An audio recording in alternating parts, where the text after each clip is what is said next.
Bolívar nasceu em Caracas, na Venezuela, em 1783 e morreu em 1830.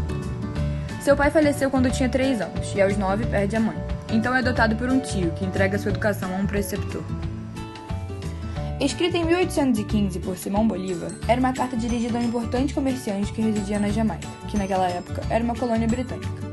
O principal objetivo era fazer com que os britânicos apoiassem a independência definitiva da Venezuela. Nela, Bolívar ressalta a identidade hispano-americana, o pan-americanismo e fala que os americanos juntos devem lutar pela independência.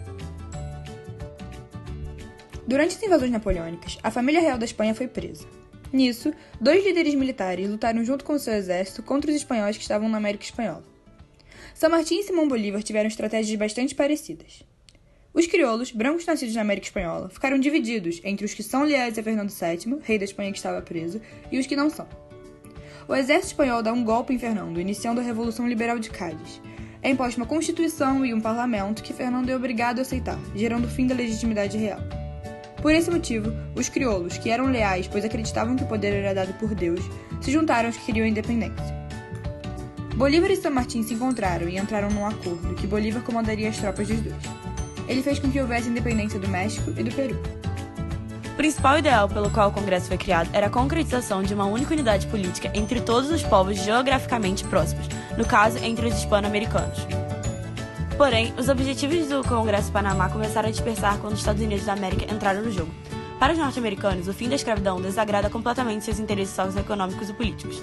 Eles eram totalmente dependentes da mão de obra escrava para o desenvolvimento de sua economia local. Os Estados Unidos também tinham outros objetivos, sendo eles mais individualistas.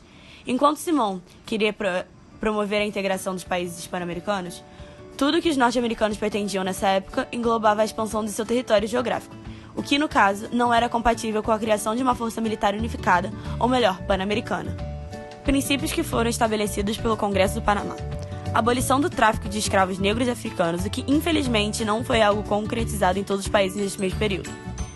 Maior equilíbrio no que se refere ao número de militares. A intenção era fazer com que os Estados-membros dos países em questão tivessem hipoteticamente a mesma força. Futuras reuniões do Congresso também foram estabelecidas durante o Congresso do Panamá, que deveriam, mas nunca foram, realizadas tanto em tempos de guerra como, especialmente, nos tempos de paz. O ponto mais importante foi a consideração da eterna aliança entre os países que faziam parte da região hispano-americana. O objetivo é o de promoção da defesa comum, preservando sempre a integridade de seus indivíduos e a solução pacífica de possíveis conflitos entre Estados-membros. O Brasil sequer compareceu ao Congresso, visto que era governado por um monarca. As ideias republicanas não eram bem vistas pelo Império Brasileiro, principalmente a abolição da escravatura.